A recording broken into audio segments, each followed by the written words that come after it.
Si vous voulez bien, on va commencer notre séance. Merci à tous d'être là ce soir. Notre intervenant, je vais simplement dire déjà à titre personnel que je le connais depuis 20 ans à peu près. Il a pas l'air comme ça, il fait tout jeune. Mais on s'est croisés à une époque où moi j'étais responsable de l'agence de développement économique. J'habitais dans cette tour au dernier étage et lui était chargé de mission à Ouest Atlantique.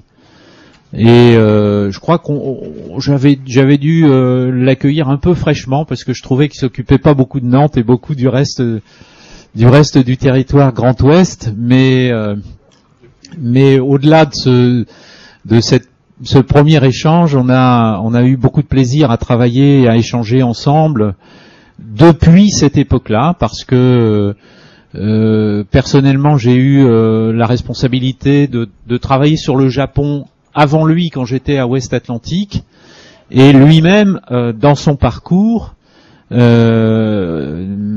part a intégré EDF, et on a été collègues, je l'ai hébergé dans les locaux de la délégation régionale EDF pendant quelques temps, et ensuite il est parti au Japon où il a été directeur adjoint du bureau de la DATAR à Tokyo pendant 3 ans. Donc on a aussi ce lien au Japon. Et puis après il a rejoint son administration d'origine, qui est le ministère de la Défense, pour lequel il a continué à travailler sur les pays de l'Asie du Sud-Est. Donc c'est quelqu'un qui a une longue expérience de l'international globalement et particulièrement de l'Asie. Voilà, et puis il a eu cette opportunité de prendre la direction du pôle EMC2, dont il va nous dire forcément un mot ce soir. Et en sa position de directeur de MC2, il a été la cheville ouvrière de la constitution du dossier de candidature de la région à un institut régional de technologie. Un institut de recherche technologique. Excuse-moi, voilà, déjà il me corrige. Institut de recherche technologique qui s'appelle Jules Verne. Et nous avons eu la chance de voir cet institut. Alors la chance, je devrais pas dire ça parce que c'est le résultat d'un travail, c'est une reconnaissance aussi du tissu à la fois de l'enseignement supérieur, de la recherche du territoire, et aussi d'un tissu évidemment industriel, puisque le principe de l'Institut de recherche technologique, c'est bien d'associer l'ensemble de toutes ces composantes, grands industriels, PME, enseignement supérieur, recherche, collectivité locale, et on a donc eu la chance de faire partie des 5 plus 1, enfin je parle sous son contrôle, il y a eu 5 IRT je crois dans un premier temps, et un 6e qui est Bicom qui a été je vais en reparler. Voilà. Donc c'est une belle réussite. Et dans le cadre de nos travaux de réflexion sur le projet territoire à 2030, de temps en temps, on a cet échange dans le cadre de la délégation autour de l'économie en particulier, avec ce constat qu'on fait que ce territoire, je crois que c'est vrai pour tous les territoires, se développe souvent à partir de cycles d'investissement. On a eu un cycle d'investissement qui remonte déjà assez loin, qui était les investissements industrialo-portuaires. Bon, c'est l'époque du grand aménagement du territoire, de la DATAR, d'Olivier Guichard. Mais les grands investissements qui ont été faits sur le port à cette époque-là ont généré évidemment une dynamique de développement pour le territoire. On a eu ensuite les années 80-90, où là, on a eu à la fois des investissements publics, le tramway par exemple, en est un exemple, mais aussi un stade de foot, un palais des congrès, enfin il y a eu une série d'investissements publics et des investissements importants dans l'enseignement supérieur et la recherche. À l'époque, on disait qu'on créait ou on implantait une école d'ingénieurs par an. Entre les années 85 et 95, c'était presque effectivement ce rythme-là. Et cette nouveau cycle d'investissement a à nouveau généré une dynamique. Et là, dans nos travaux, on se pose la question de quels sont maintenant les investissements qui vont à nouveau permettre à ce territoire de continuer son développement. Et personnellement, je pense que l'IRT est sans doute un des éléments de ces investissements, mais on va le vérifier. En tout cas, ça nous a un petit peu, je veux dire, consolé de quelques échecs autour des appels d'offres de l'État, puisque nous n'avions pas été tout à fait satisfaits des résultats s'agissant des LABEX, des IDEX, des campus d'excellence. Et grâce à l'IRT Jules Verne, on a le sentiment quand même que ce territoire a des atouts pour son futur. Alors cet institut de recherche et de technologie, c'est un peu mystérieux. Et donc c'est pour ça qu'on a demandé à Laurent Manac, qui est toujours directeur du pôle EMC2, qui est aussi maintenant directeur adjoint de l'IRT Jules Verne, dont le directeur est Stéphane Cassereau, qui est encore directeur de l'école des mines, donc qui n'est plus directeur de l'école des mines, il est depuis ce matin. 100% IRT Jules Verne. Voilà, donc on a demandé à Laurent de bien vouloir nous expliquer ce qu'est cet institut de recherche et de technologie et en quoi il va générer une dynamique, des investissements, des emplois, de la recherche, du développement, de l'enseignement supérieur sur ce territoire. Donc je le remercie en votre nom d'avoir accepté notre invitation, puis je lui passe tout de suite la parole. Merci beaucoup. Tout d'abord, excusez-moi pour mon retard, mais j'étais sur Laval et les conditions de circulation sont pas toujours optimales. Merci Philippe pour tous ces petits mots gentils. Je me souvenais pas que tu m'avais accueilli si fraîchement que ça la première fois. Et notre parcours en commun après en est bien la preuve. Cela étant, ce que j'ai entendu, c'est que tu reprochais à l'époque à Ouest Atlantique de pas suffisamment servir Nantes Métropole. Et aujourd'hui, moi, je suis content d'être là parce que mon sentiment, c'est que Nantes Métropole s'est pas beaucoup penché sur le projet d'IRT Jules Verne. Et c'est un petit peu dans ce cadre-là que, au cours de nos échanges, Philippe et moi avons décidé de cette présentation. Il y a un point de mon parcours que je voudrais souligner. Philippe le disait, j'ai travaillé à Ouest Atlantique à l'époque, c'était un commissariat à l'industrialisation avec un commissaire qui était nommé en Conseil des ministres, et aujourd'hui je vous présente un IRT qui est un projet de territoire. Et je pense que cette différence-là est symptomatique de l'évolution du développement économique et du développement des territoires, et c'est une deuxième raison pour laquelle je souhaiterais que ces projets soient aussi fassent aussi l'objet d'une appropriation par Nantes Métropole. Alors ma présentation, je me souviens plus de combien de temps je dispose. Jusqu'à 19h, 19h15 et après échanger. D'accord, parce que je peux être très très bavard sur ces sujets-là.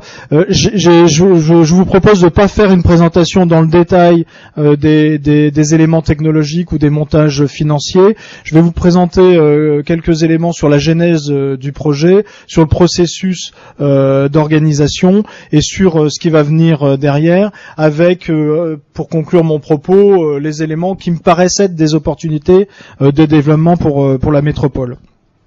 Voilà. Alors le premier peut-être point, alors je l'ai mis, un projet by EMC2, c'est de rappeler que cet IRT a été porté par le pôle de compétitivité. Alors moi je le dis d'autant plus facilement que le pôle c'est une association d'entreprises et de partenaires académiques, et que s'il n'y avait pas cette capacité à faire ensemble, on n'aurait jamais fait l'IRT Jules Verne. Donc l'IRT Jules Verne aujourd'hui c'est quand même le projet d'un ensemble de partenaires que vous connaissez comme l'école centrale, l'école des mines, j'ai les logos tout à l'heure, EADS, Airbus, etc. Mais quand même une forte habitude de travailler ensemble, une stratégie qui a été développée de manière conjointe, et puis une ambition qui pour le coup est mutualisée. Alors EMC2, faudra que tu redonnes la signification du sigle peut-être. Alors EMC2, c'est un sigle, et là aussi que donc Philippe était à l'origine. Alors, je ne sais pas si c'est toi qui l'as choisi le nom, mais en tout cas tu as hébergé le pôle au tout départ. Ça signifie ensemble métallique et composite complexe. Alors il y a forcément un jeu de mots, mais en même temps c'est pas complètement anodin. C'est-à-dire que cette complexité du nom, c'est aussi une complexité dans notre positionnement donc en tant que pôle de compétitivité, et de notre territoire sur ses choix en termes de filière industrielle et de référence et d'excellence au niveau national. Mais je reviendrai dessus. Aujourd'hui, au sein du pôle, je préfère qu'on parle de MC2 comme d'une marque représentative de l'écosystème, d'une association, d'un réseau, plutôt que vraiment ce qu'on y fait, parce que on a vocation à en faire plus sur de plus en plus de secteurs. Je reviendrai dessus. J'ai pas prévu forcément de beaucoup développer le pôle de compétitivité. Peut-être vous donner des éléments pour vous mettre l'IRT Jules Verne en perspective. Alors, moi, j'aime bien commencer ces présentations-là d'un constat. Et d'un constat sur les visions du monde qui aujourd'hui sont très très différentes. Donc une carte du monde vue des États-Unis, la même carte vue de la Chine, donc il faut toujours un petit temps d'adaptation pour repérer où on se trouve. Les grandes métropoles mondiales, donc beaucoup en Asie, beaucoup aux États-Unis. Et ce constat en fait nous amène à repositionner notre offre de développement des territoires, mais aussi notre offre de développement des entreprises, puisque aujourd'hui ces développements-là se font dans un contexte mondial. Donc nous, on a estimé que pour pouvoir avancer, le pôle de compétitivité et son environnement devaient présenter plus de crédibilité, plus de visibilité, plus de lisibilité. Et pour nous, le résultat sur l'IRT Jules Verne correspond à une entente ou à une écoute en tout cas de la part du gouvernement sur ces 3 points-là. Et je vais revenir sur chacun de ces points dans le détail. Alors tout d'abord, plus de visibilité. Comme le disait Philippe Audic, aujourd'hui nous faisons partie des 6 IRT retenus par le gouvernement dans le cadre du programme d'investissement d'avenir, donc lié à l'innovation, le lien entre la recherche et l'innovation, le lien entre les académiques et les entreprises. À ces 6-là, qui aujourd'hui sont les 6 officiellement retenus par le gouvernement, on en a deux autres supplémentaires qui sont un à Rennes, donc c'est Bicom, et le deuxième à Saclay, qui s'appelle Systemix. Voilà. À l'heure actuelle, seuls ces 6 dossiers-là sont retenus. Je reviendrai sur les chiffres tout à l'heure, mais ça représente pour le gouvernement, donc là je parle de l'IRT Jules Verne, un effort de je me trompe toujours dans les chiffres, 280 millions d'euros pour le seul IRT Jules Verne, qui va nous être donné sous forme consomptible et non consomptible, c'est-à-dire une certaine partie directement et puis une partie qui va être placée, et au total ça représente en argent pouvant être dépensé, si je peux m'exprimer comme ça, 115 millions d'euros. 115 millions d'euros, faut les comparer aux 130 millions d'euros qu'on avait demandé à peu près. Ça représente une baisse d'à peu près 10-12%, ce qui est très très satisfaisant au regard de l'ampleur de l'ensemble des projets et au regard de l'ampleur de notre propre projet. Je reviendrai sur les chiffres tout à l'heure. Ce chiffre 115 millions d'euros, c'est uniquement l'argent investi par le gouvernement à travers le programme d'investissement d'avenir, et je reviendrai sur les compléments apportés par les entreprises privées et par les collectivités locales. Voilà. Ce qui est intéressant dans cette visibilité, c'est que de facto, ça fait apparaître un maillage donc de la France où au-delà de la répartition géographique, on a des relations fonctionnelles, si je peux dire. L'IRT AESE, donc qui se trouve à Toulouse, est organisé autour de l'aéronautique et de l'intégration de systèmes. L'IRT Rélenium qui se trouve à Lille est organisé autour de tout ce qui est transport ferroviaire. L'IRT M2P est organisé autour de tout ce qui est métallique. Lyon Biotech, c'est des biotechnologies, et l'IRT Nanoelec est à Grenoble autour des nanotechnologies. Donc il y a aujourd'hui, et sans parler de système X sur les systèmes complexes, et donc Bicom sur l'Internet du futur, il y a des relations assez évidentes qui vont se créer avec ces IRT et probablement qui nous permettront d'aller plus loin dans nos développements et dans nos travaux de recherche. Alors, un point également qu'il faut avoir en tête, et là moi je suis particulièrement heureux de faire partie des IRT qui ont été retenus, mais il est probable que dans les années à venir, alors que on a quand même une raréfaction des subsides gouvernementaux, il est probable que ce type de carte va amener la répartition des financements en France. Donc c'était déjà un petit peu le cas sur les FUI, donc le fonds unique interministériel, pour lequel un projet ne pouvait demander une aide que s'il avait été labellisé par un pôle de compétitivité, c'est-à-dire labellisé par un pôle de compétitivité, c'est à la fois le lien avec un écosystème, des objectifs de développement, mais c'est également une stratégie scientifique, technologique, économique. Donc il y a je pense en tout cas, il y avait urgence en ce qui concerne le pôle de compétitivité à être identifié à ce niveau-là. Et là aujourd'hui, on a je pense gagné énormément en visibilité. Je vous rappelle qu'en 2006, quand le pôle a été créé, malgré l'excellence des compétences académiques sur lesquelles on s'appuie, malgré la qualité internationale et indéniablement mondiale de nos acteurs, le pôle n'a pas été labellisé pôle mondial. Alors, pourquoi ? J'en sais pas grand-chose en fait. Là, l'évaluation de la deuxième phase des pôles de compétitivité va commencer et nous demandons à être labellisé pôle mondial au regard de ce qui a été fait. Bien sûr IRT Jules Verne, mais pas que. Le pôle de compétitivité MC2 a labellisé 450 millions d'euros de projets depuis la fin 2005. Donc c'est quand même des chiffres dont on doit tenir compte. La seule explication que j'ai et ça va me permettre de passer à la suite. La seule explication que j'ai, c'est que vu de Paris, on n'était ni que aéronautique, ni que naval, ni que automobile, ni que voilà. On était peut-être trop transversal, peut-être trop fournisseur de briques technologiques. On n'était peut-être pas suffisamment pointu dans l'un ou l'autre des secteurs que le gouvernement avait décidé de suivre en particulier. Et ça m'amène à ce deuxième transparent. On avait besoin de se donner plus de lisibilité.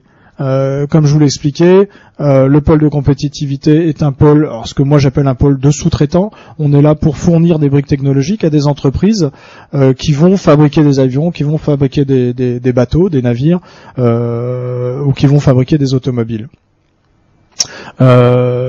Aujourd'hui, en France, les pôles de compétitivité sont séparés en deux grandes catégories. Les pôles qu'on dit technologiques et les pôles qu'on dit marché. Les pôles marchés, ce sont ceux qui vont traiter par exemple de la conception de nouveaux avions, par exemple dans l'aéronautique, comment on intègre un certain nombre d'options scientifiques, quelles sont les technologies qu'il faut acquérir, et puis de l'autre côté on a les secteurs, les pôles technologiques qui eux se penchent principalement sur la problématique de la technologie, donc le plastique par exemple, toutes les technologies liées au plastique, etc., mais qui ne font pas forcément le lien avec le produit final, sauf lorsque certains grands donneurs d'ordre viennent les solliciter pour des projets collaboratifs. Nous, on a un positionnement qui est relativement unique en France, qui est un positionnement techno-marché. Donc ça depuis fin 2008, début 2009.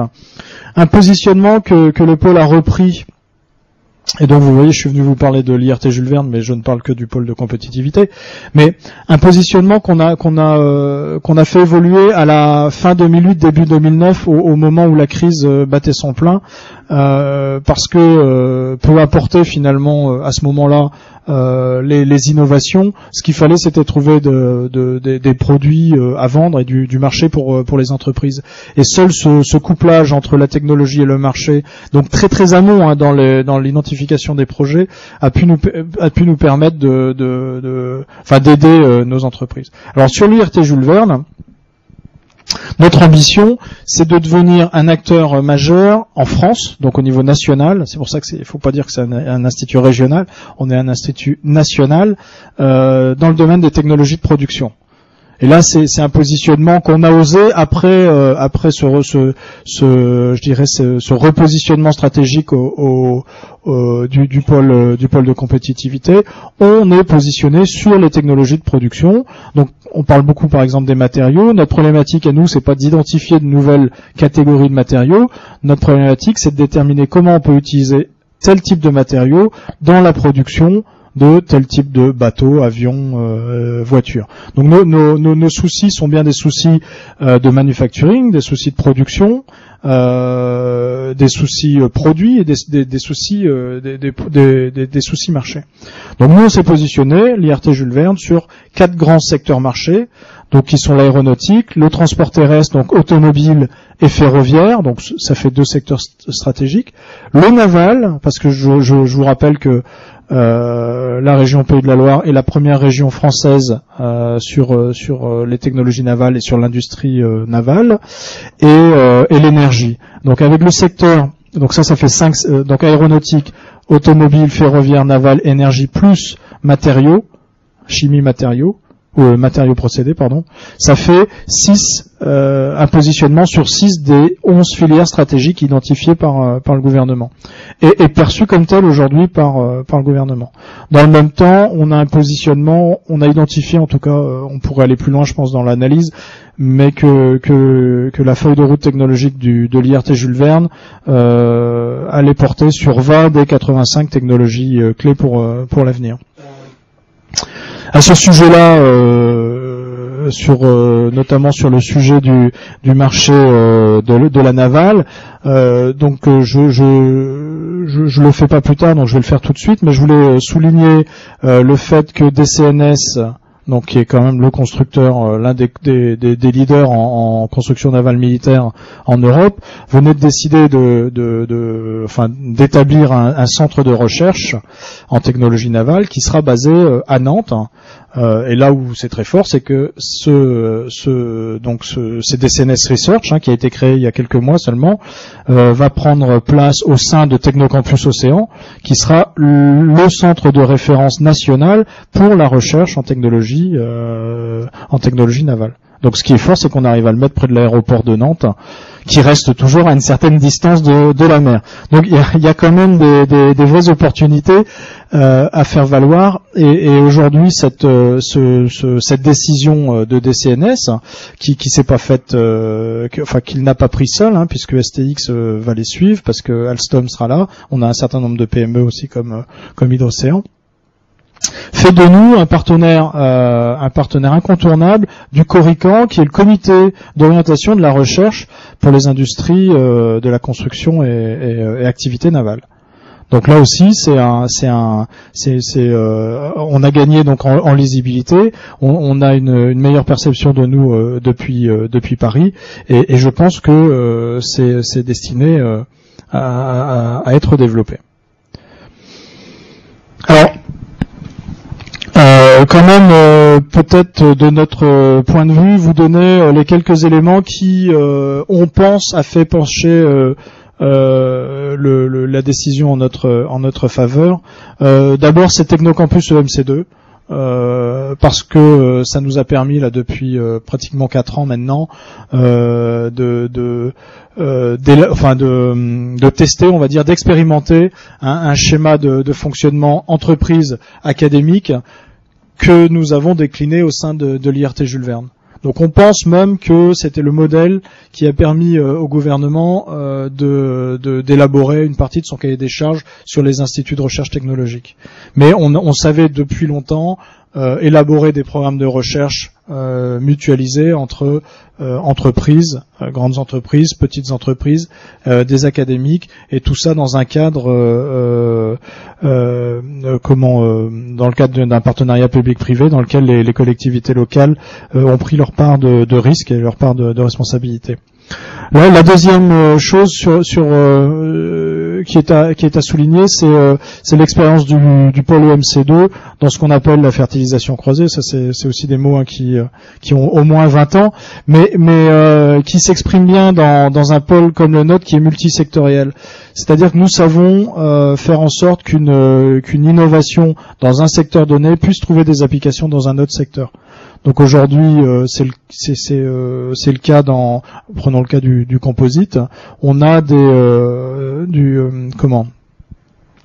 on travaille dans la navale à élaborer des infrastructures, donc des superstructures à base de composites intégrant des fonctions antennaires, ce qui permettrait à nos bâtiments militaires de ne pas avoir toutes les antennes qu'on voit et qui sont dans le cadre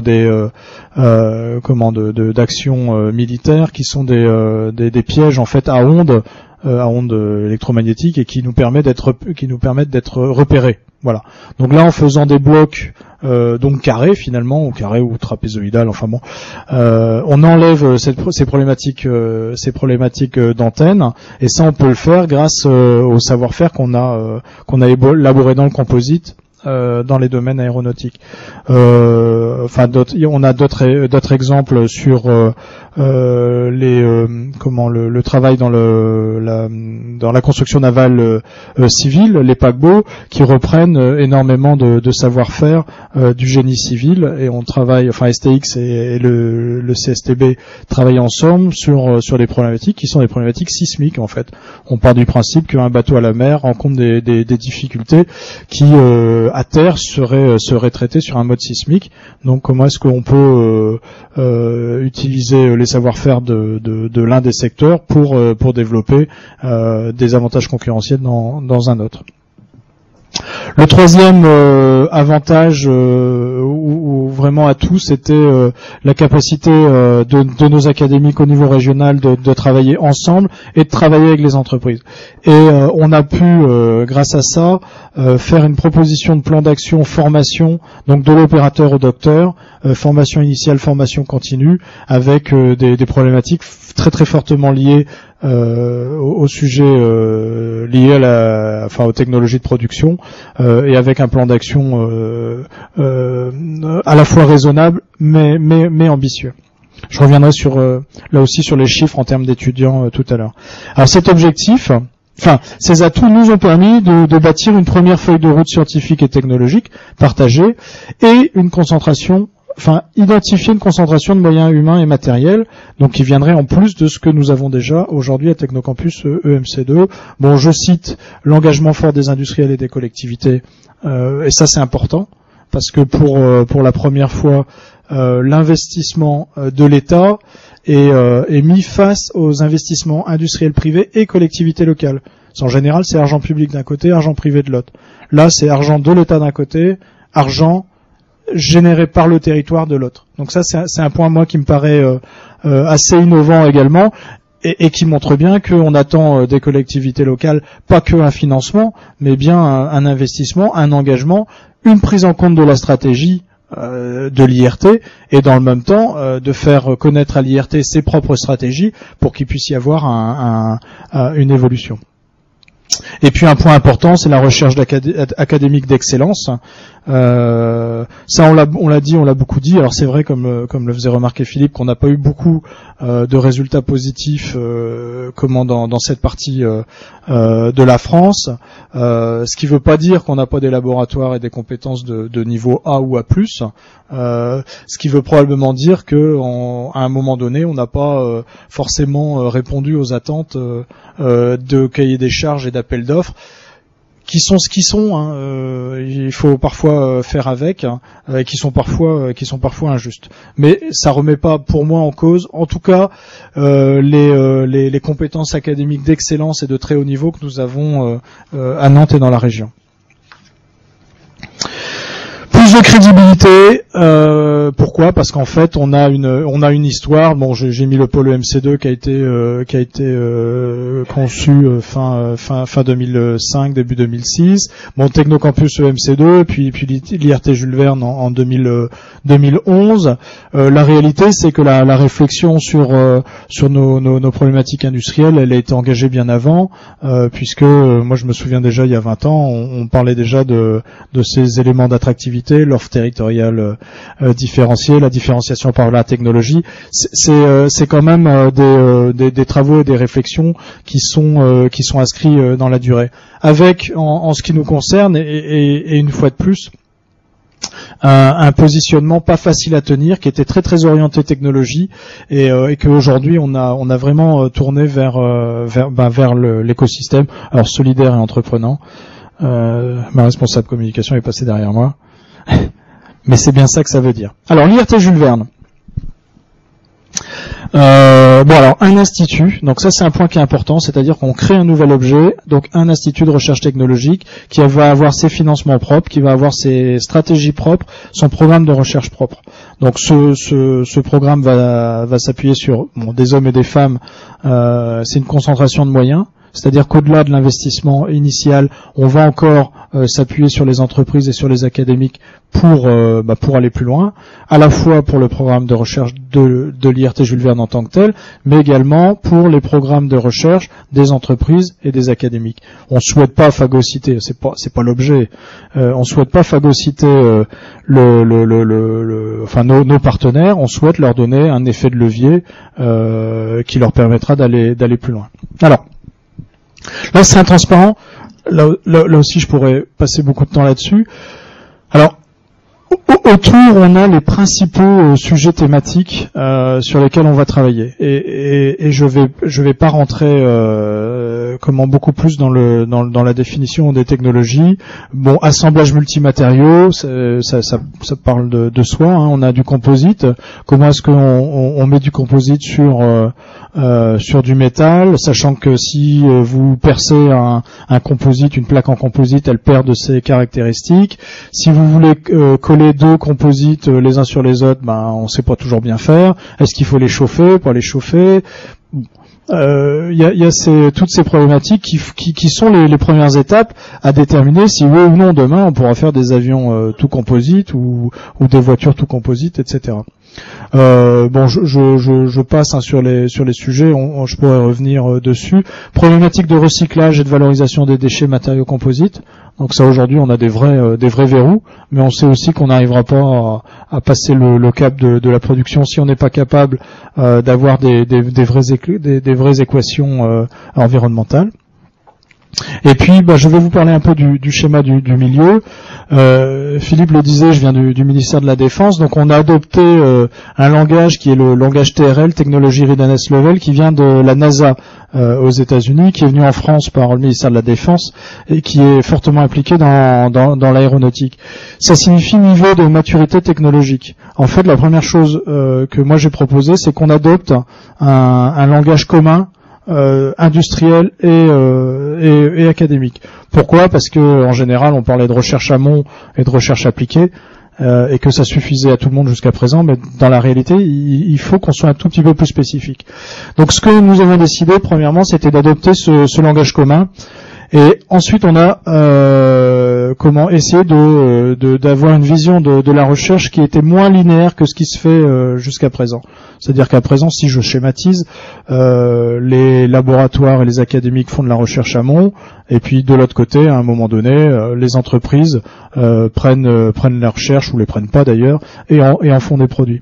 Notre objectif, nous, c'était de reboucler ça, et de faire en sorte qu'on ait d'une part un langage commun et que la mise sur le marché des nouveaux produits permette de générer de nouveaux travaux de recherche. Ça veut dire alors que d'une part les forces académiques qu'on va intégrer dans l'IRT vont travailler sur des problématiques qui sont dans 3 ans ou dans 6 ans des problématiques de produits et des problématiques de marché. Par contre, ce qu'on demande aux industriels, c'est de financer de la recherche, qui est de la recherche dite amont, en leur disant, en théorie, si on a bien compris vos besoins industriels, ce que ces gens-là qui sont des gens de l'art vont faire, vont répondre à un moment ou à un autre à vos problématiques. Donc on se lie finalement par ce ressourcement. Et je pense que ça a été aussi une des notions innovantes. Une troisième notion était la notion alors de make or buy, comme disent les entreprises, adaptée à la recherche. En fait, on a demandé aux entreprises, quand elles nous identifiaient des besoins industriels ou des problématiques fonctionnelles, de déterminer si elles voulaient le faire en interne, on n'en parlait pas, on est quand même dans un environnement collaboratif, mais si elles voulaient le faire en collaboration ou si elles voulaient le sous-traiter. Ce qui nous a permis de visualiser assez tôt les problématiques sur lesquelles on pouvait travailler. L'intérêt également en amont demander aux entreprises si elles souhaitent faire du bail, c'est que pour nos PME et le travail que nous faisons actuellement avec les PME est très très important. Ça permet aussi de faire un positionnement marché. C'est-à-dire que là, la recherche, c'est pas seulement une possibilité de risk sharing ou une obligation qui serait générée par les donneurs d'ordre. C'est également des possibilités de faire de l'argent en plus que du fait de se développer en termes de compétences. Voilà, c'est pour ça qu'on pense que c'est une vision renouvelée de la R&D. Bon, là, un schéma peut-être un peu compliqué, mais bon, rapidement, l'IRT Jules Verne, c'est une fondation de coopération scientifique. C'est une fondation de coopération scientifique qui va s'appuyer sur une filiale société par action simplifiée qui ira chercher des clients. Alors pourquoi des clients? Parce qu'on veut pouvoir exploiter les acquis intellectuels, d'une part, et d'autre part qu'il faut qu'on optimise les dépenses.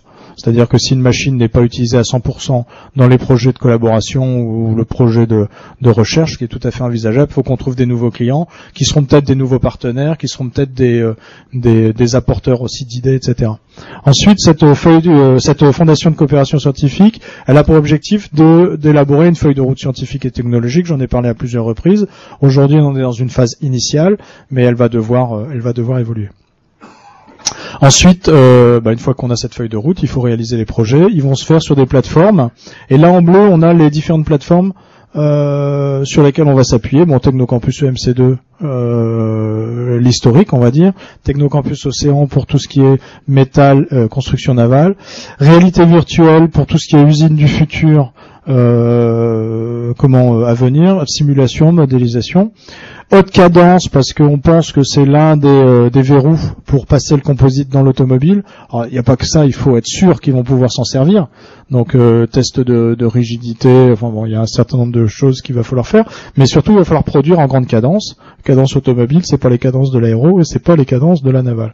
Bon, recyclage comme je le disais, campus universitaire training center pour la formation et le CRIC, le Cross Innovation Center pour permettre le développement d'une véritable politique de valorisation et de transfert technologie vers les PME. Enfin, en bas, vous voyez, j'ai remis moyens matériels et humains des partenaires. Pourquoi? Parce qu'en fait, la fondation de coopération scientifique, c'est le cœur du dispositif, mais c'est pas tout. C'est pas tout. Il va trouver son véritable intérêt dans les efforts supplémentaires, j'ai envie de dire, que les entreprises vont pouvoir développer grâce à une feuille de route donc mutualisée qui va être, je dirais peut-être les premières briques, les premiers éléments de travaux. Donc si par exemple je prends le cas de Technocampus EMC2, aujourd'hui on a EADS, Airbus qui sont présents sur le site. Il n'y a peut-être que 30% des effectifs de ADS et d'Airbus qui seront intégrés dans l'IRT, donc sous la responsabilité de l'IRT. Le personnel restant, les 70% restants, sont là pour contribuer soit de nouveaux projets collaboratifs pour utiliser les résultats, soit à utiliser, je dirais, les compétences académiques et industrielles qui existent. Voilà, alors donc Pour nous, l'IRT Jules Verne, c'est ça, c'est un phare pour l'écosystème EMC2. Je reviens pas sur la visibilité, mais également sur les éléments stratégiques. Alors, je l'ai un petit peu dit tout à l'heure, mais il faut bien percevoir ce projet d'IRT Jules Verne comme un projet de territoire. Et bon, moi j'ai une longue expérience, Philippe le disait, du développement économique local. Je connais Nantes depuis très très longtemps. J'ai fait un certain nombre de métiers qui m'ont permis de voir comment à la fois on pouvait aider un territoire à faire du marketing, de l'attractivité, mais comment également on pouvait aider les entreprises à gagner en compétitivité par les soutiens qui peuvent être apportés. Donc moi j'aime bien au fameux triptyque formation, recherche, innovation. Moi j'aime bien parler de ce triptyque-là où on a les entreprises. Alors les entreprises, hein, c'est pas une forme d'entreprise. Les PME, hein, c'est pas une forme de PME. Hein. Mais bon, disons qu'il y a un modèle économique qui correspond aux entreprises et à l'innovation comme une source de développement. L'enseignement et la recherche. Parce que là aussi c'est intimement lié. Les efforts faits à la fois par les académiques pour trouver des nouvelles pistes de développement scientifique et en même temps la gestion des compétences qui passe de manière initiale par la formation. Et puis les collectivités, le territoire, et là aussi collectivité, je mets un S. Il y a plusieurs formes de collectivité. Bien sûr, il y a les territoires administratifs, les régions, les départements, les métropoles, mais ce qui va faire la différence, alors que le modèle économique reste un petit peu le même, ça va être les atouts, les forces ou les faiblesses d'un territoire, sa capacité à être leader pour son territoire ou pas. Et à ça correspondent des stratégies, et c'est des stratégies dont on n'a pas toujours conscience quand on est en entreprise, ou comme le pôle EMC2, on est dans des projets de développement. Donc aujourd'hui, moi je pense, enfin en tout cas j'en suis le fervent des défenseurs, je pense que l'IRT Jules Verne c'est un projet y compris de territoire. On voit bien tout l'intérêt, on voit bien d'ailleurs l'investissement de la région autour de ça, et moi je pense que y compris pour Nantes Métropole, mais on reviendra tout à l'heure dessus, c'est une opportunité. Alors en attendant la formation, on a créé une association des membres fondateurs de l'IRT Jules Verne qui s'appelle AFIRT. Là pour le coup, on n'a pas été chercher bien loin. Le bureau est constitué d'un président qui est Nicolas Aurance. Alors il se trouve que Nicolas Aurance est également le président du pôle EMC2, mais il n'y a pas de hasard. Le trésorier c'est Patrick Schedmail, directeur de l'école centrale de Nantes, qui est également membre du bureau du pôle EMC2, et le secrétaire c'est Alain Leroy de la société Ségula, qui est également secrétaire du pôle EMC2, mais qui est également administrateur de l'association Néopolia. Alors la délégation générale, donc depuis ce matin, un délégué général qui est Stéphane Cassereau, et moi je dois dire que je suis particulièrement content et fier que Stéphane ait choisi l'IRT Jules Verne plutôt que ce qu'on lui proposait à Paris. C'est pour moi aussi le gage de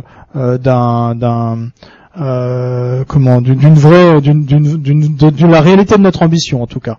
Bon, moi-même qui reste délégué général adjoint en même temps que je serai directeur du pôle EMC2, d'abord parce que j'ai porté le projet depuis 18 mois, et puis parce qu'on n'a pas encore abouti dans la préfiguration de cette fondation. Ensuite, on a créé 6 groupe de travail, et moi j'ai demandé à avoir un administrateur en fait responsable de chacun de ces groupes de travail. Moi ça me permet d'abord de me reposer sur eux, et puis surtout ça permet la difficulté au bout de 18 mois, c'est que j'ai parfois un peu l'impression qu'ils ont du mal à comprendre ce que je veux dire. Donc c'est peut-être aussi que je passe pas suffisamment de temps. Donc il y a un moment aussi où il faut se donner un petit peu de recul. Mais c'est intéressant. Et donc le premier groupe de travail, c'est sur la gouvernance. Je vais pas rentrer dans le détail, hein, mais comment on organise le conseil d'administration, combien de voix, etc. Deuxième sur les finances, le budget, la négociation avec l'État, la négociation avec les services fiscaux, qui est piloté. Alors le premier est piloté par Alain Bovis, le patron de DCNS Research. Le deuxième est piloté par Didier Guédradé-Georges, qui est le patron de ADS, enfin la partie recherche structure de ADS. Le troisième, c'est la feuille de route. Alors feuille de route recherche. Donc comment on s'organise, c'est l'objectif là, c'est de faire un programme initial de recherche. Donc c'est piloté par Philippe Billon de la société ACB, avec enfin pour moi un intérêt, c'est qu'il est patron de PME et que l'idée que j'en avais en lui demandant de prendre cette responsabilité, c'est que si lui était capable de comprendre le programme de recherche, ou en tout cas, s'il n'était pas capable de comprendre le programme de recherche, il nous donnerait des pistes pour essayer de faire en sorte que ce programme de recherche soit accessible aux PME, comment PME compatible, c'est la manière dont on le qualifie. Le troisième, donc c'est la formation, c'est Yves Lecointe, le président de l'université de Nantes. On a un groupe de travail spécifique sur les PME ETI, donc qui est piloté par Bruno Delarose, le président de la Chambre de commerce.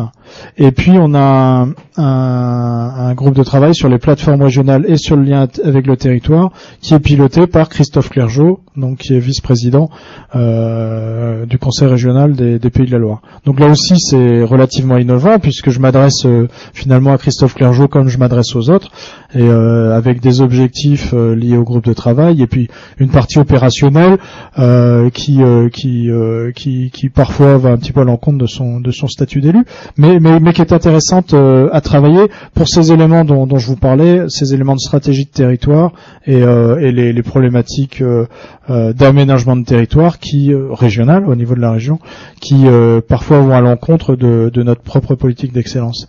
Sur les PME ETI, j'avance.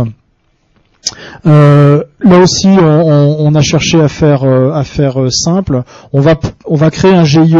Alors probablement, on va créer un GIE. On n'a pas encore statué sur la structure juridique, de manière à permettre aux PME d'intégrer de manière peut-être plus facilement le dispositif. L'idée étant que la représentation des PME opérationnelle et puis au niveau de la gouvernance soit disconnectée de l'investissement qu'elle le ferait. Hein, voilà, j'arrive sur les chiffres. Pour mémoire, alors programme d'investissement d'avenir, c'est le 115 millions d'euros, c'est le chiffre dont on est sûr actuellement. Et on est en train de travailler sur les financements privés. Pour mémoire, les grands groupes, donc DCNS, EADS, DAER, mettent à peu près 1 million d'euros par an sur les 10 années à venir. Et mettre un million d'euros en cash, ce qui là aussi on pense a fait basculer le choix en notre faveur. On a donc à peu près 250 millions d'euros qui viennent directement des investisseurs privés et du programme d'investissement d'avenir, et on a mis à peu près 50 millions d'euros supplémentaires en financement complémentaire qui viendront en grande partie de la région. Donc pour le soutien au projet. En plus de ça, on a mis à peu près 100 millions d'euros d'immobilier parce que c'est pour les bâtiments à venir ou les problématiques liées à l'immobilier à venir. Il y en aura forcément. Étant entendu que dans le cadre de nos échanges avec le CGI, on ne fait pas rentrer l'immobilier. Bon, comme si on allait faire les projets de recherche. CGI, des fois les sigles, il faut les traduire. CGI, c'est le commissariat général à l'investissement, c'est René Ricol, Jean-Claude Volo, c'est le bureau du Premier ministre en fait. T'as raison. Alors les effectifs à 10 ans, 350 à peu près en effectifs propres, et on pense que ces 350 vont être soutenus par l'activité d'à peu près 650 personnes dans les laboratoires, dans les entreprises. Donc c'est pas des personnels qui seront IRT, mais qui auront à travailler sur des sujets un peu similaire, quoi. Voilà, 1000 étudiants sur le site et on ambitionne de créer 5000 emplois. Alors, peut-être quelques questions en passant là. Par exemple, tu as dit que DCNS Research allait localiser son activité sur Nantes. Ça fait combien dans les 650? Parce que je suppose que... Ça fait, DCNS Research va mettre à peu près 150 personnes à Nantes. Voilà.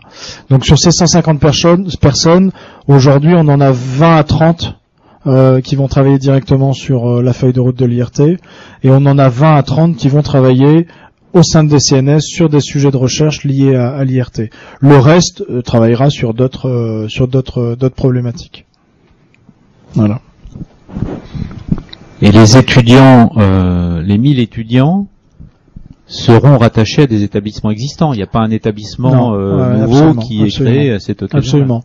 Donc là l'idée c'est d'abord de délocaliser, on va dire.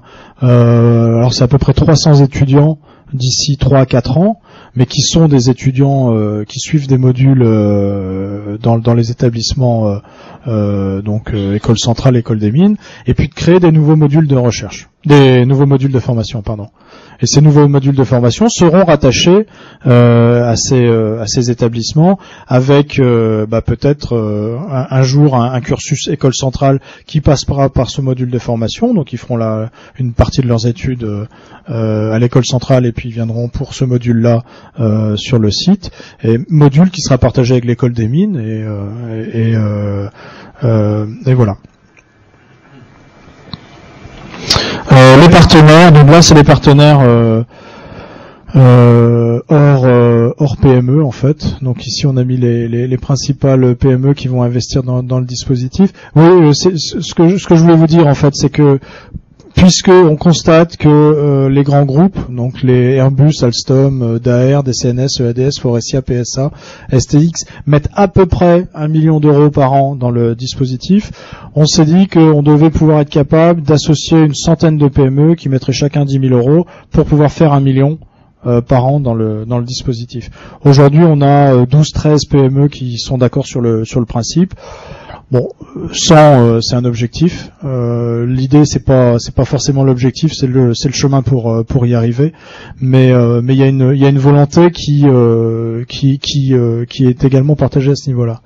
Et Renault vient de nous contacter en demandant s'il pouvait intégrer l'IRT en tant que membre fondateur. Voilà.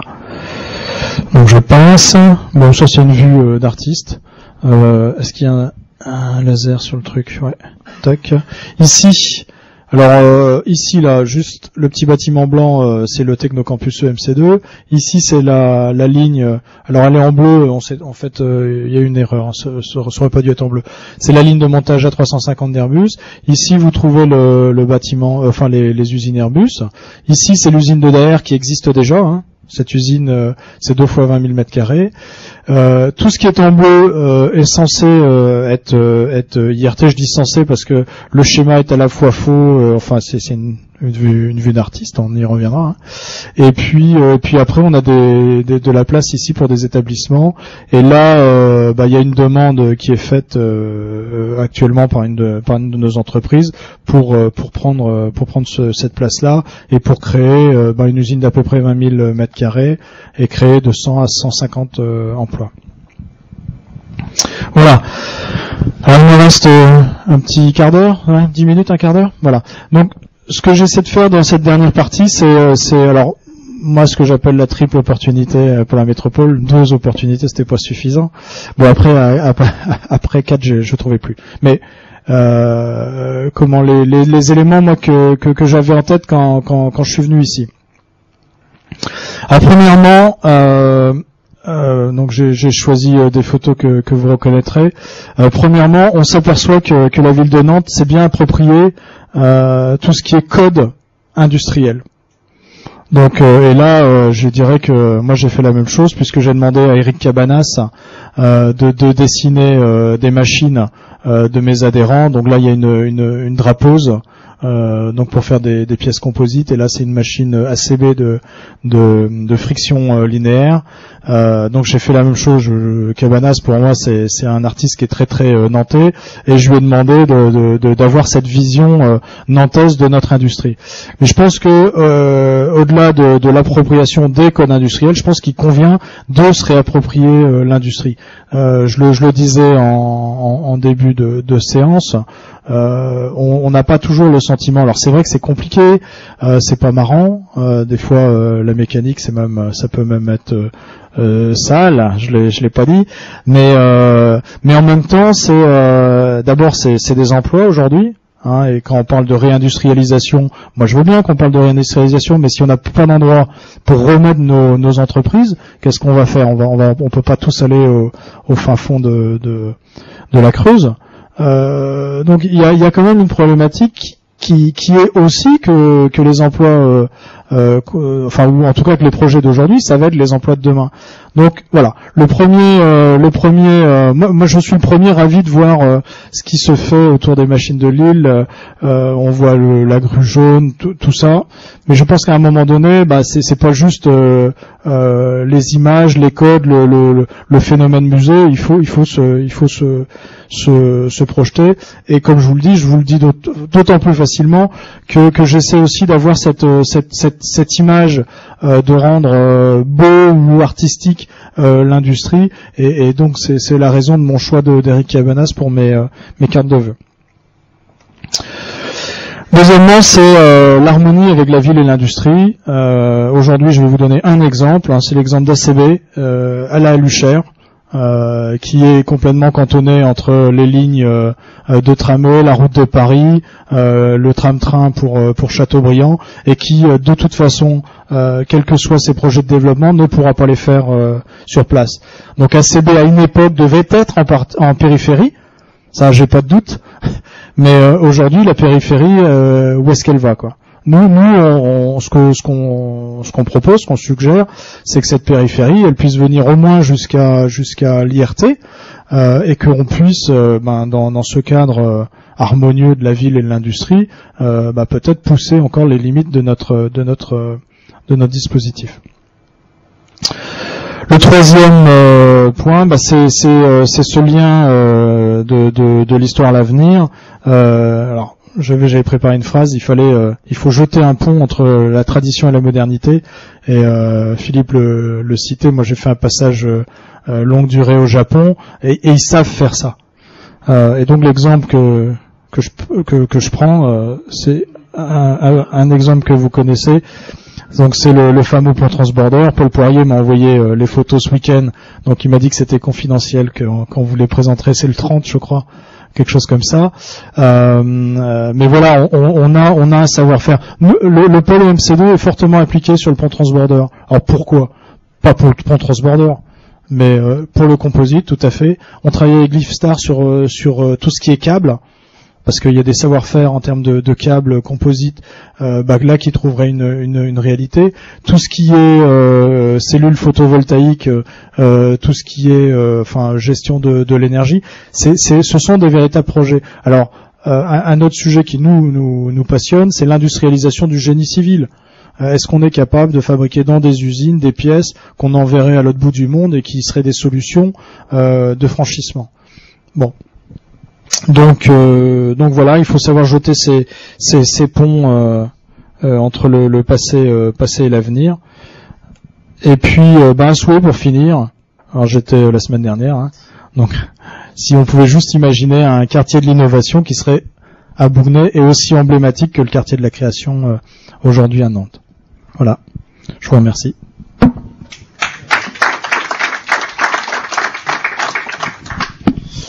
Bien, merci Laurent pour ce plaidoyer pour l'industrie et l'innovation. Alors, qui se lance pour la première question? Est-ce que Philippe C'est une question en même temps une réflexion. On voit bien que l'enjeu, au-delà des grandes entreprises, qui à la limite sont déjà dans le mouvement par rapport à ça, c'est les petites entreprises. Bon, donc à partir de là, comment gérer ce réseau, comment le mettre en mouvement, et puis deuxièmement, comment une présentation comme ça, qui est une présentation quand même complexe, comment avoir un discours à la fois, comment dirais-je, porteur, mais en même temps compréhensible par les chefs d'entreprise, de petites entreprises qui peuvent penser qu'ils sont dans une mécanique quand même un peu complexe. Alors, pour répondre à la deuxième partie, c'est complexe. Et on aura beau simplifier les discours, ça reste complexe parce que la véritable complexité, c'est pas de faire comprendre aux chefs d'entreprise qu'il y a des opportunités de développement dans l'aéronautique, dans le naval ou dans des nouveaux matériaux, c'est de leur faire comprendre que ça, il faut qu'ils le prennent, qu'ils l'ingèrent et qu'ils aillent voir au sein de leur propre entreprise comment ils ont bien fait ou mal fait les choses. Alors là, la question elle est intéressante à plus d'un titre, mais en tout cas il y en a un que moi je veux souligner, c'est que la problématique auquel on essaie de faire face dans le domaine de la mécanique matériaux en Pays de la Loire, c'est la problématique qui est plutôt de celle de la montée de PME à ETI.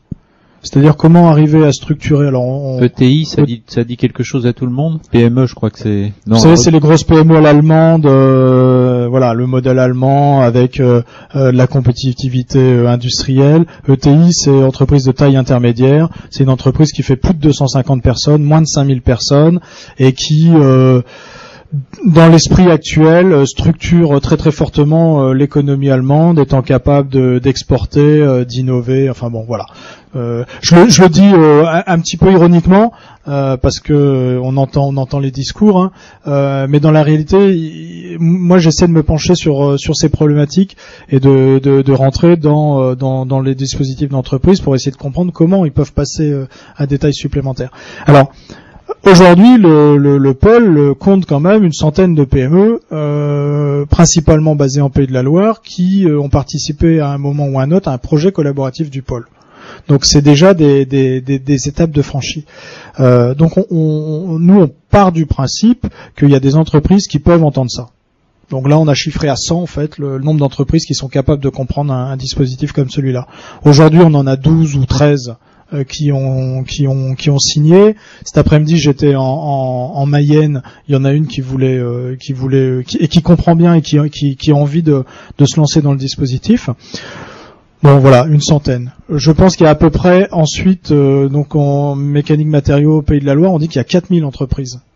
Donc les 4000 entreprises, ben on va développer. Alors on a déjà des outils, hein, c'est tout ce qui est dynamique, innovation, et on va développer avec la chambre de commerce des nouveaux outils avec un objectif qu'on essaie de simplifier. Vous avez raison, il faut simplifier les démarches, mais amener des entreprises qui ne l'ont pas à poser un plan stratégique de développement à 5 ans.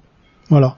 Et donc, en leur faisant comprendre l'intérêt du projet collaboratif, du projet de développement, de l'innovation, etc., et de le prendre morceau par morceau. Mais ce qu'on veut quand même, c'est au-delà des grandes entreprises, structurer et conforter notre tissu industriel et aider les champions régionaux à s'épanouir et à aller chercher des marchés. Alors, du coup, aller les chercher ailleurs, quoi.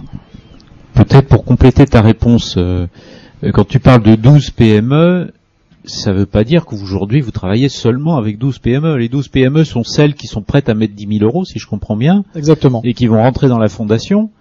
Mais dans tous les programmes que vous avez développés à EMC2, je suppose qu'il y a beaucoup plus de PME. Une centaine à peu près, une centaine de PME qui sont de facto adhérentes du pôle EMC2. Mais on est quand même loin des 4000 boîtes. Bon, de toute façon, il y a toujours une frange de ces entreprises qu'on ne captera jamais. Et ce qui nous gêne, disons que l'écueil qu'on veut éviter ou le verrou organisationnel qu'on veut lever, c'est les PME qui attendent que le donneur d'ordre leur donne un ordre. Voilà. Donc on a un travail sur la sémantique aussi. On essaie de pas trop parler de donneurs d'ordre, mais de grands groupes ou de partenaires. Et il faut que les entreprises de petite taille, il y aura toujours besoin d'entreprises de capacité. Hein, ça c'est heureusement, enfin à un moment donné. Mais en même temps, nous ce qu'on cherche, c'est les entreprises qui sont capables de se doter d'une stratégie, soit d'une stratégie en termes de produits, soit d'une stratégie en termes de technologie. En tous les cas, d'intégrer du développement. Alors, est-ce qu'il y a d'autres curiosités?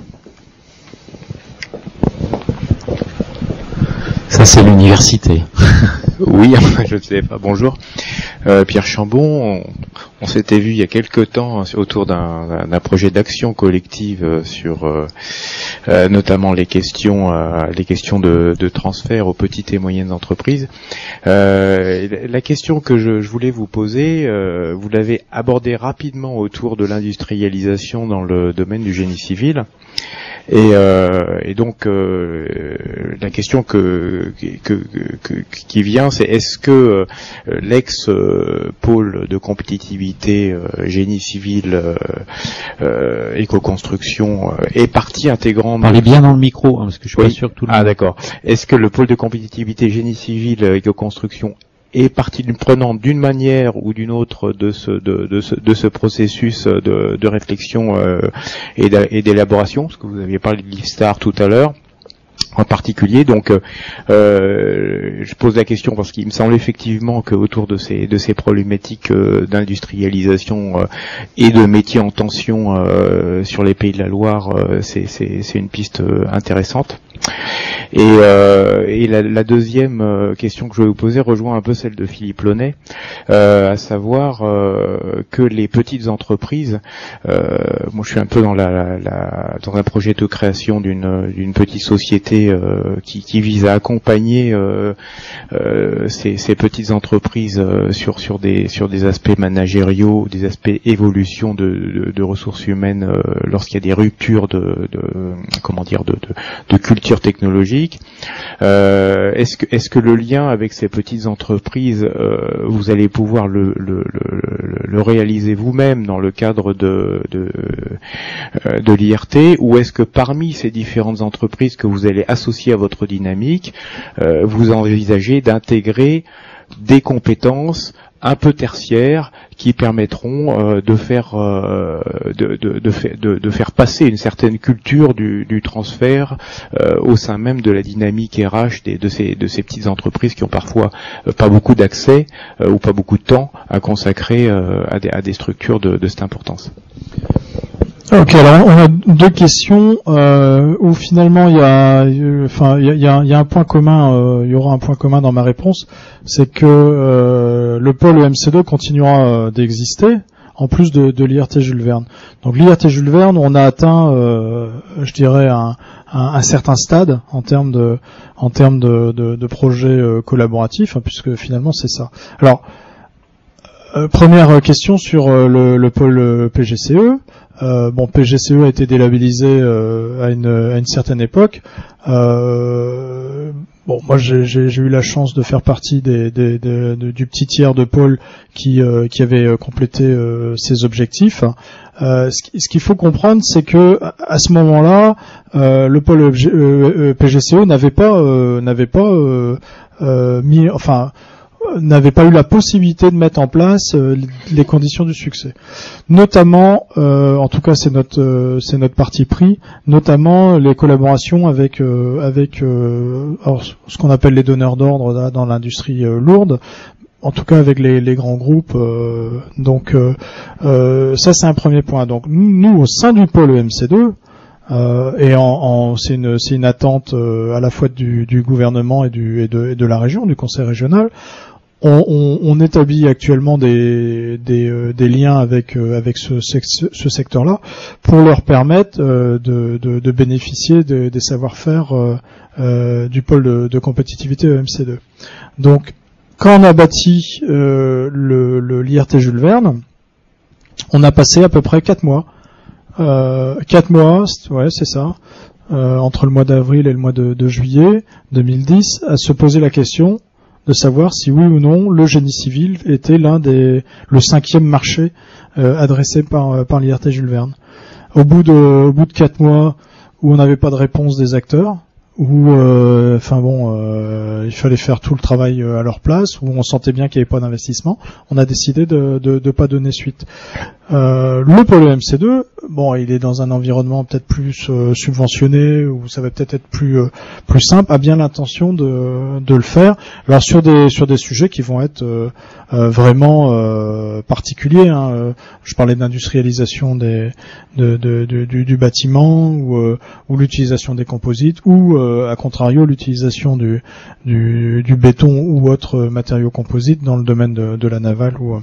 Donc je ne sais pas si ça correspond à la question, mais enfin moi je cherche pas, ne parlons pas de structure, quoi, parce que c'est vrai que PGCE en tant que tel, bon, très bien. Ce qui nous intéresse, c'est surtout de travailler avec les acteurs.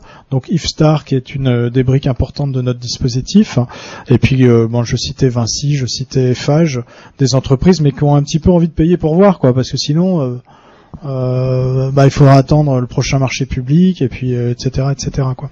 D'où les difficultés sur un projet comme le pont transborder, hein. S'il faut leur amener toutes les solutions techniques, les marchés, bon, il y a un moment le travail est fait, quoi. Ça, c'est le premier point. Le deuxième point sur les petites entreprises, dans le cadre de l'IRT Jules Verne, on cherche donc des entreprises qui vont savoir faire, en fait. Et ce qui est innovant, c'est pas forcément d'aider ces entreprises à innover, hein. Ce qui est innovant, c'est que ces entreprises se mettent ensemble pour s'organiser par rapport à une feuille de route, par rapport à des compétences. Et alors aujourd'hui, c'est le pôle qui les accompagne, et voilà. Pour aller plus loin, on a l'intention d'offrir un certain nombre de services à des entreprises, y compris des PME qui se posent des questions. Et là, on travaille avec la CCI, je l'ai un petit peu dit, sur des actions collectives qui pourraient être organisées. J'ai des idées de chèques innovation qui pourraient être données aux PME pour qu'elles viennent voir soit des problématiques pays, soit des problématiques scientifiques, etc. Bon, à un moment donné, si on veut vraiment démultiplier l'action, il faut aussi être capable de les aider et de leur fournir des services sur mesure et spécifiques. Ouais, tout à fait. Ouais. Monique Martin, alors on part du postulat que l'IRT Jules Verne, c'est une opportunité pour le territoire. On est tous d'accord là-dessus. C'est une opportunité pour les entreprises, c'est une opportunité pour les salariés, puisque il y a aussi on vise la création d'emplois. Et moi je me demande comment on peut faire de la communication autour de cela, parce qu'il y a la formule de l'opérateur au chercheur. C'est par exemple un projet ambitieux pour un territoire, pour des jeunes. Comment est-ce qu'on peut se dire, alors non seulement on habite une métropole où il y a l'éléphant, il y a ceci, bon, on est d'accord, mais c'est aussi une métropole dans laquelle va se développer ce projet-là, et où on va pouvoir trouver sa place, soit en étant étudiant, soit en étant salarié, travailleur, etc. Et cette vulgarisation du projet. Alors, ça c'est peut-être une question pour le territoire plutôt que. Voilà. Hein, mais complètement. Moi, c'est une de mes problématiques. Alors, on a envisagé, on a fait surtout nous du lobby, hein, pour gagner le projet. On a fait pas mal de relations presse, et on a voulu faire de la communication. Arrivé là, bon. Ça coûte de l'argent, la cible elle est large, mais on avait imaginé à un moment donné de faire un concours photo sur l'industrie à Nantes, et de mettre des iPads, voilà, et puis de faire en sorte que les jeunes s'intéressent à notre dispositif, voilà. C'est une question.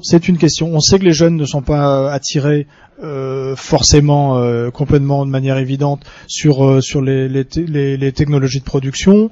On a un positionnement qui reste quand même un peu compliqué à faire passer, parce notre objectif c'est pas de faire des avions, hein, notre objectif c'est de permettre aux avionneurs de fabriquer des avions.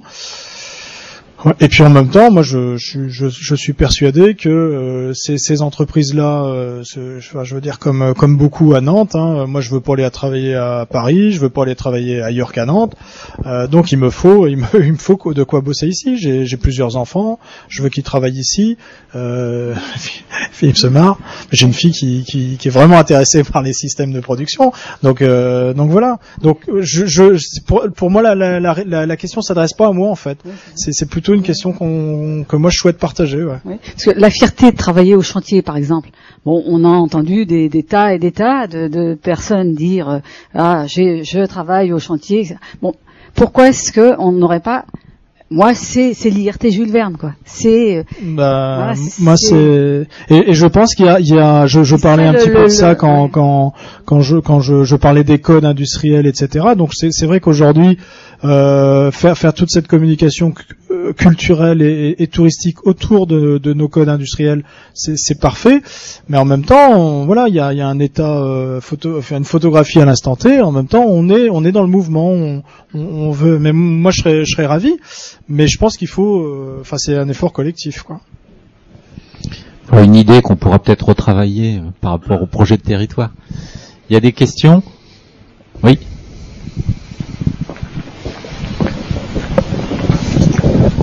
Bonjour. Sur ce que je comprends, une des grandes difficultés, c'est le travail ensemble, donc faire travailler toutes ces entreprises, ces structures. Les Allemands sont passés maîtres dans cette organisation. Donc ma question, c'est êtes-vous allé en Allemagne auprès des Länder voir ce qu'ils font en la matière, comment ils soutiennent leur entreprise et surtout comment ils parviennent à faire travailler les entreprises ensemble avec tout leur système de recherche et d'innovation? Alors nous moi je suis plutôt allé voir les Fraunhofer, en fait, les instituts Fraunhofer, parce que c'était la cible, et on a beaucoup échangé avec les entreprises, hein, avec un focus sur la compétitivité des filières, en fait. Et alors oui, on a été. En même temps, on s'aperçoit que de temps en temps, il y a des solutions simples qui pourraient être mises en œuvre. Et puis de temps en temps, on s'aperçoit aussi qu'il y a des problématiques type préférence régionale, préférence nationale. À part le faire sans le dire. C'est-à-dire intégrer ça dans les habitudes de travail, on voit pas trop comment ça peut être fait, puisque c'est des dispositifs qui sont pas autorisés, on va dire, par la loi en l'état actuel des choses, quoi.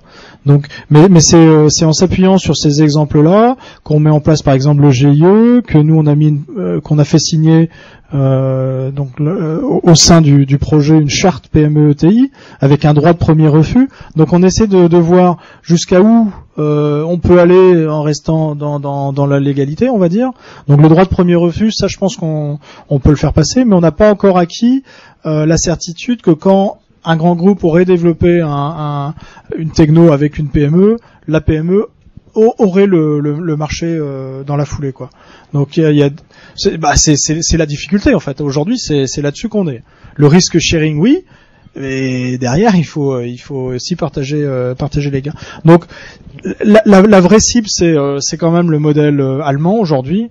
Alors c'est un peu la tarte à la crème, parce que si on les écoute, ils sont meilleurs que nous partout. Bon, de temps en temps c'est un peu fatigant.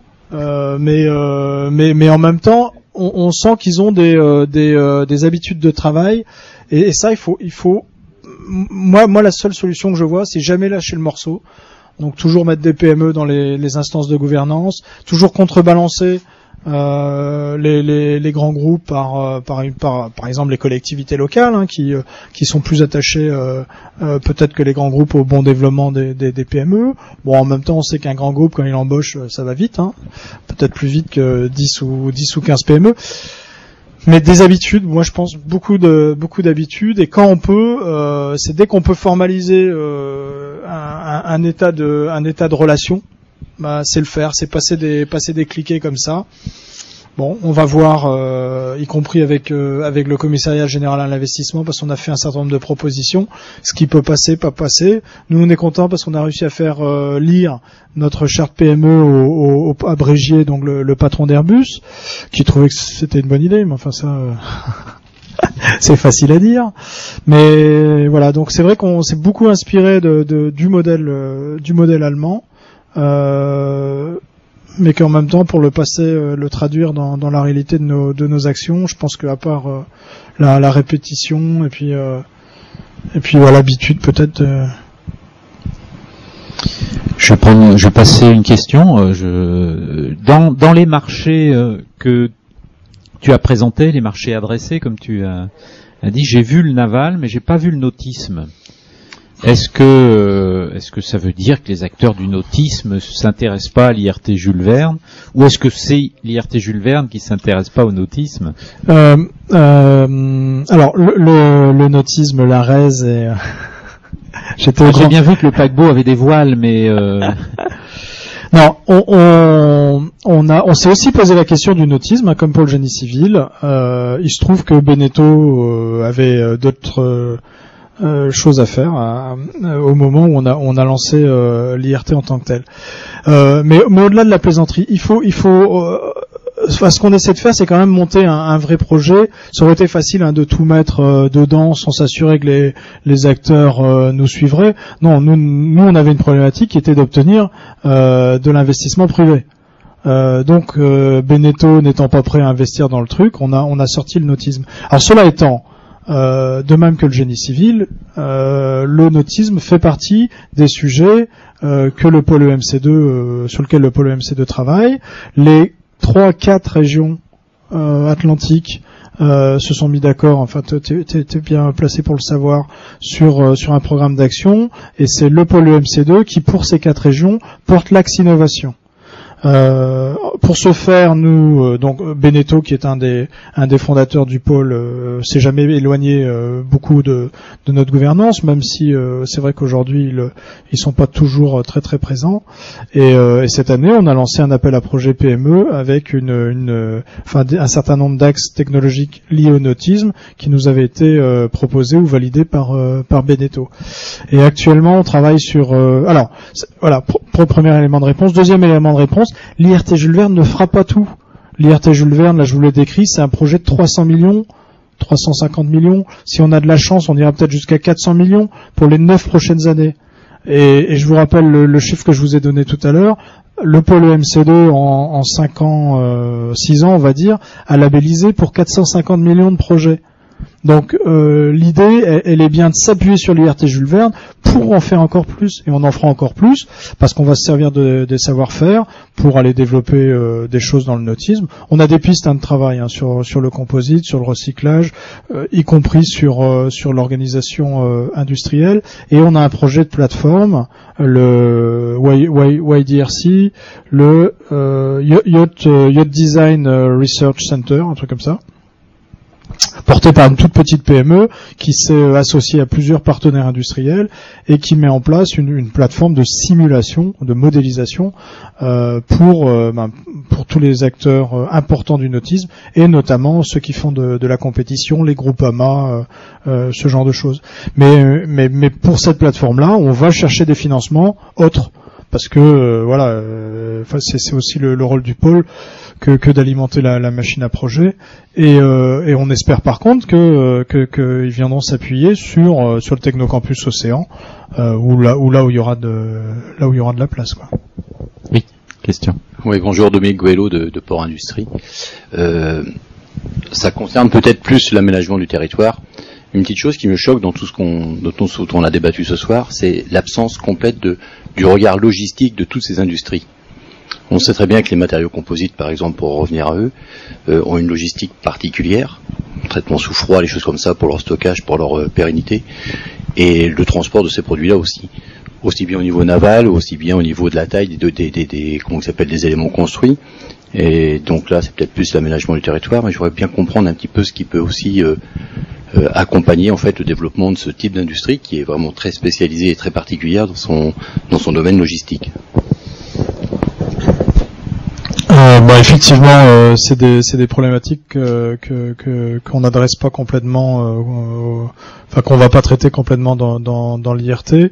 C'est marrant parce que c'était, enfin c'est pas très marrant d'ailleurs, mais c'est une discussion qu'on a avec Bruno Hugues de la Rose, donc qui est très très fortement impliqué au titre du territoire. Et je lui demandais, je lui dis c'est bien que tu veuilles nous rejoindre dans GIE. Mais est-ce que tu es sûr que tu vas pouvoir trouver des axes de développement, et on sait qu'il y a un effort à faire. Aujourd'hui, j'ai pas de réponse en l'état. Alors ce qui est important, c'est la présence du port. La capacité qu'on a d'avoir des installations boraquées. Donc ça c'est très important pour tout ce qui est EMR. Énergie marine renouvelable, ça c'est exact. Bon après ça va aussi beaucoup dépendre des acteurs et des propositions qui pourraient être faites. Là il faudrait, j'ai pas de réponse. Juste une précision, Bruno Hugues de la Rose rejoint le GIE ou demande à rejoindre le GIE en tant que chef d'entreprise. Il faut peut-être que tu dises 2 mots de son entreprise. En tant que chef d'entreprise, donc Bruno Hugues de la Rose est président d'IDEA, qui est une société importante de logistique notamment dans le domaine aéronautique qui nous intéresse, donc capacité de faire évoluer, enfin voilà, de transporter des grandes pièces. Nous la logistique, on va beaucoup l'approcher. Par exemple sur l'autre jour on avait un projet sur de la géolocalisation interne ou sur la capacité qu'on va avoir à mettre des capteurs dans du composite pour pouvoir suivre ces aspects-là. Donc tout de suite on tombe dans du techno quoi. On fait relativement peu depuis 3 ans, relativement peu d'organisations industrielles. Parce que ça répondait quelque part pas à la demande. Mais ouais, c'est un sujet qui est important. La logistique en fait entièrement partie.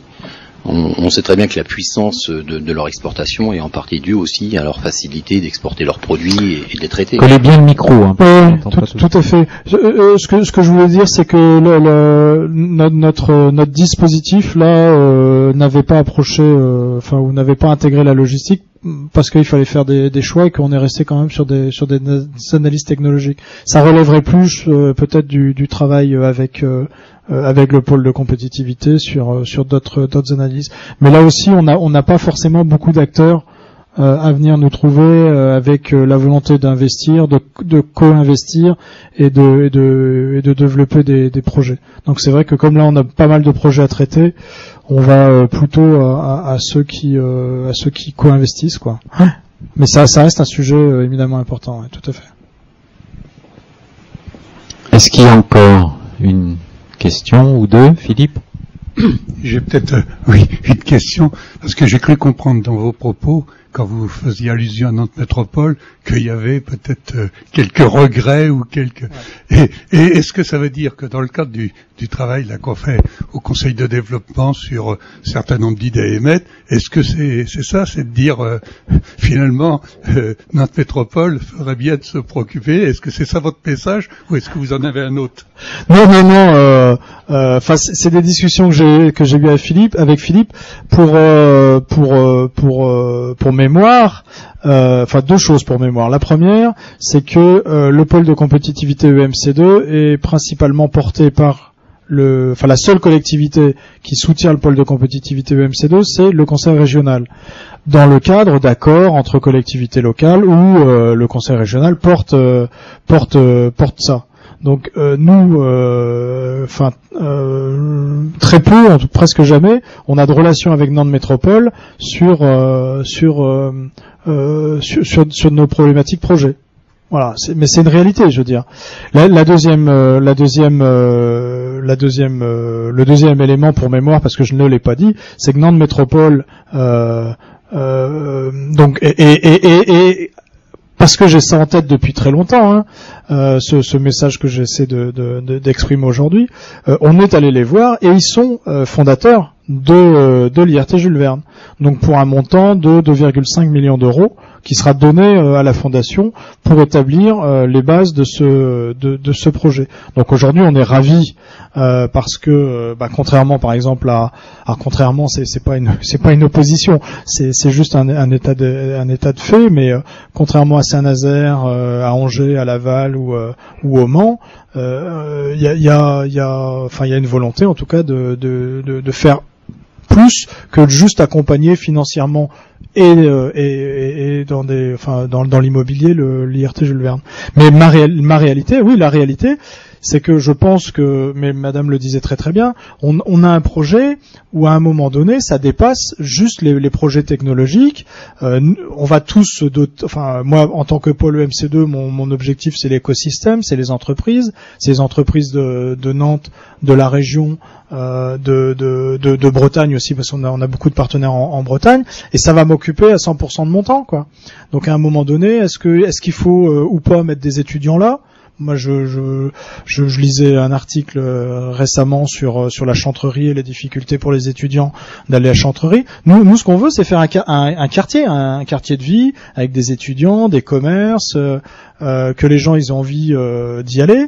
Bon, aujourd'hui, c'est déjà difficile avec le rond-point et le feu stop là. C'est une réalité. Comment on fait pour que les gens si on veut passer du quartier de la création, aller manger un morceau le midi et puis être en capacité de retourner au travail l'après-midi, ou moi je vous exprime ça comme j'aurais envie d'y travailler et d'y vivre, quoi. Mais à un moment donné, de toute façon, ça dépasse. Enfin, moi, ce que je souhaite, c'est que ça dépasse l'Institut de recherche technologique qui est là pour faire des travaux de recherche. Mais que ça donne envie à des jeunes de venir étudier sur des technologies ou sur des programmes qui sont pas forcément toujours très très glamour, que ça donne aussi envie à des financiers. On a des problèmes de financement. Pourquoi? Parce qu'on fait pas du capital risque. Nous, c'est du capital développement. C'est beaucoup plus gros. Mais si les financiers, ont pas l'impression qu'il y a un vrai terreau, qu'il y a des échanges possibles, qu'il y a des sorties, parce que c'est ça qui les inquiète. Les financiers, c'est au bout de 5 ans, à qui on vend, comment on vend. Donc il faut faire tourner tout ça. Même chose pour les industriels. Il y a une problématique d'attractivité, par exemple. L'IRT fera pas l'attractivité.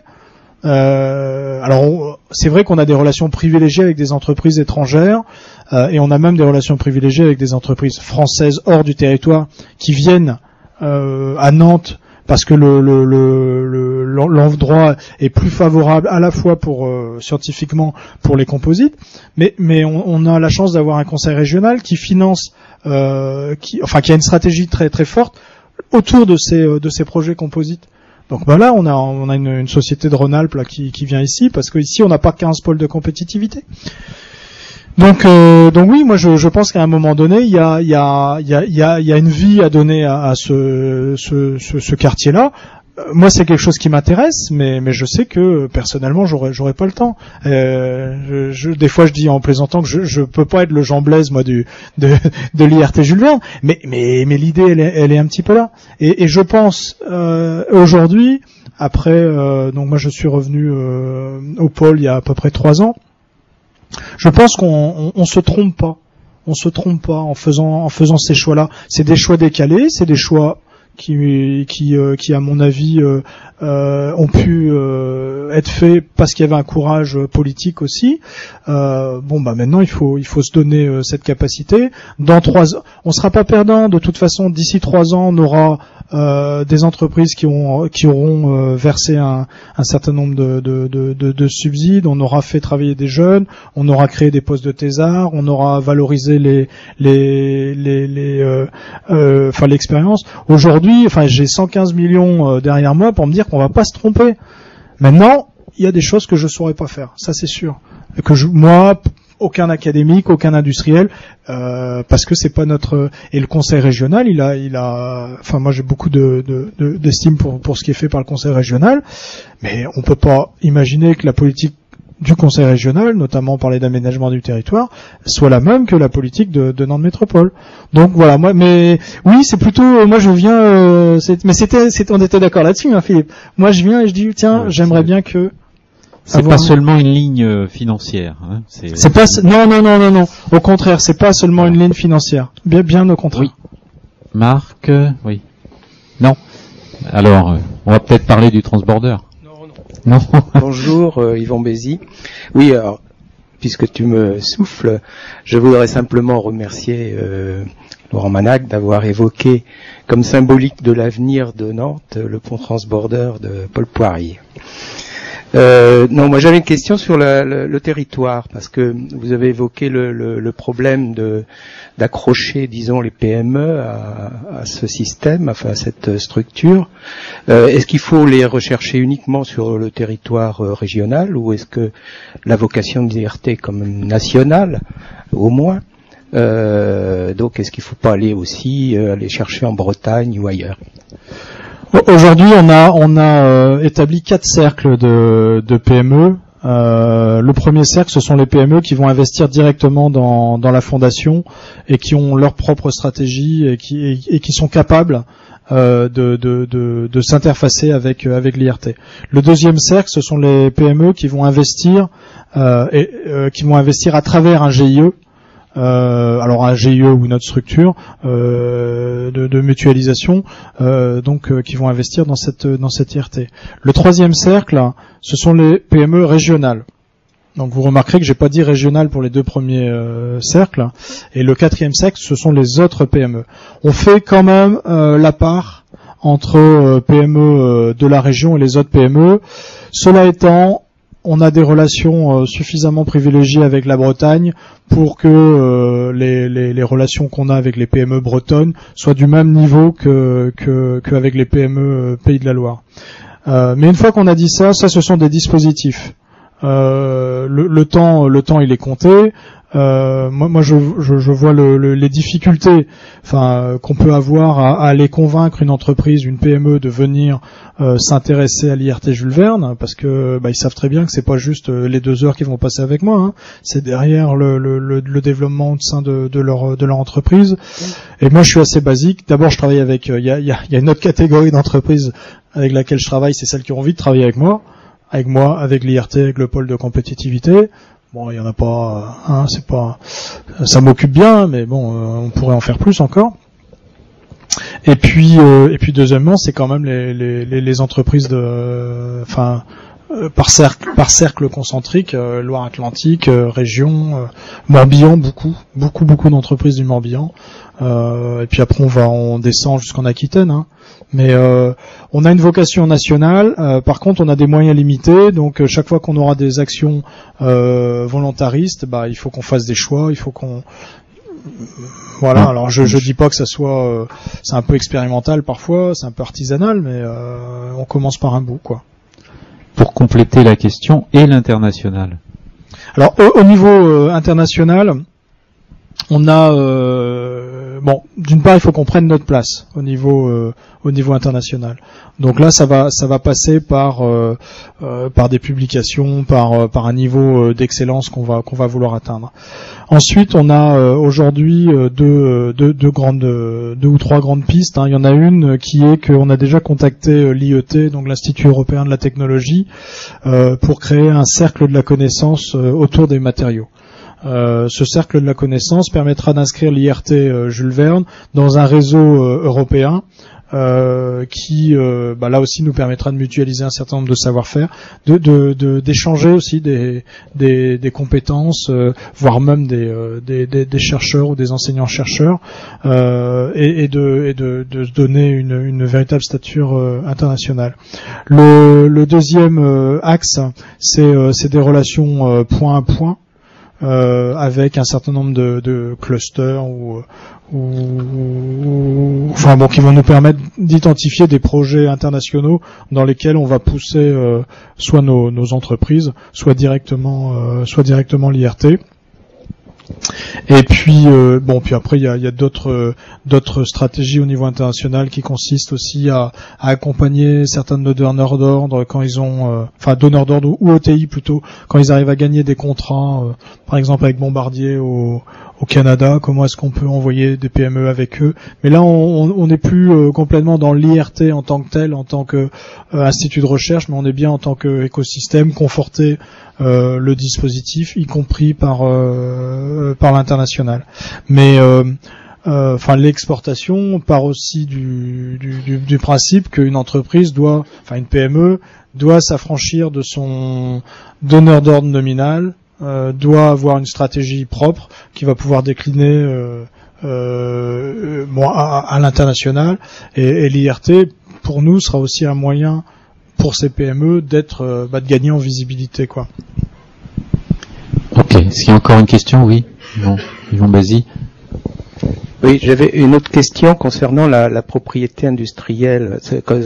Cette IRT va générer beaucoup d'innovation, d'invention, et il va falloir protéger tout ça. Qui va être propriétaire et comment ça va se passer entre tous les participants? Bon, alors on est parti pour une autre heure là. Donc c'est court si possible.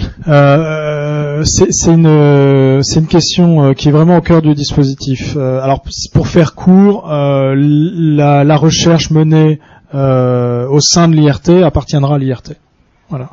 Maintenant, on va définir ce que veut dire la recherche menée au sein de l'IRT.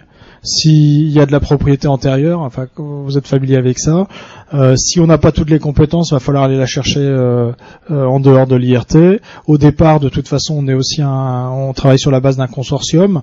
Donc sur les 3 premières années, on va beaucoup s'appuyer sur les savoir-faire. Donc oui, la vraie difficulté, ça va être de différencier la propriété intellectuelle acquise de la propriété intellectuelle antérieure. C'est au cœur de notre réflexion. On sépare bien toutefois la propriété de l'exploitation. Parce qu'on peut accepter que les publications soient au nom de tel ou tel laboratoire, ce sera une publication commune. Par contre, c'est bien l'IRT qui va gérer l'exploitation. L'objectif étant d'avoir une politique offensive d'exploitation et d'aller chercher, y compris des PME, pour mener à bien ces travaux d'exploitation. Mais c'est vraiment des sujets qui font l'objet de grosses discussions actuellement, parce que comme je le disais, on veut pas phagocyter les centres avec les centres partenaires ou les compétences partenaires. On veut donner un effet de levier, une amplitude plus importante, quoi. Alors, est-ce qu'il y a encore une question? Non? Écoutez, on va conclure notre rencontre là. Je voudrais remercier Laurent de sa présentation. Alors, c'est vrai que c'est pas toujours très simple d'expliquer tout ça. C'est des mécaniques un petit peu compliquées. Mais au moins, on sait un peu mieux ce qu'est cette IRT. On perçoit que c'est effectivement potentiellement générateur de grands développements, que ça doit donner de la visibilité au territoire dans certaines compétences. Puis on a bien compris que quelque part, il faut que ça soit reconnu comme le quartier de l'innovation au sein de la métropole. Donc, on va travailler là-dessus. Merci Laurent.